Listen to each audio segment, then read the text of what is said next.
வணக்கம். நம்ம சப்ஸ்கிரைபர் ஒரு கேள்வி கேட்டிருக்காங்க. தவம், வதம், வேதம் இந்த மூன்றும் ஒன்றே எப்படி அப்படின்னு. அதுக்கு உண்டான விளக்கம் தான் இது.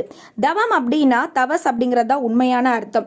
அதாவது வெப்பம் அப்படின்னு ஒரு பொருள், ஒரு ஆற்றலை குறிக்கிறது. தவத்தோட பொருள் என்ன அப்படின்னா பரிகாரம். அதாவது நாம செய்த பாவங்களுக்கு நம்ம செய்யக்கூடிய ஒரு பரிகாரம். அதாவது நம்மளுடைய தவறை திருத்திக்கிறது. அப்போ நம்ம செய்யக்கூடிய தவம் அப்படிங்கிறது எப்படி இருக்கும்? நம்மளுடைய ஊன் உடல் உருக்கி நம்ம தவம் செய்யறது. பிருகு முனிவர்கள்ல இருந்து பல ரிஷிகள் பண்ணியிருக்காங்க. ரெண்டாவது வேதம். வேதம் அப்படின்னாலே அறிவு அப்படின்னு ஒரு பொருள். ரிக், யஜுர், சாம, அதர்வன வேதங்களான 4ஐயும் படிச்சு நம்மள கடவுளோட ஒன்றி நம்மளோட பாவங்களை போக்கி நம்ம அறியாமையை போக்குறது தான் நமக்கு கிடைச்ச வேதம். வதம் என்பது கடவுள் நேரடியாக மனிதர்கள் கிட்ட இருக்கக்கூடிய கர்வம், ஆணவத்தை அழிக்கக்கூடியதுக்கு பேர் தான் வதம். அப்போ தவம், வேதம், வதம் இந்த மூன்றுமே நம்மளுடைய பாவம், அறியாமை, நம்மளுடைய ஆணவம் எல்லாத்தையும் அழிக்கிற ஒன்று. ஓம்.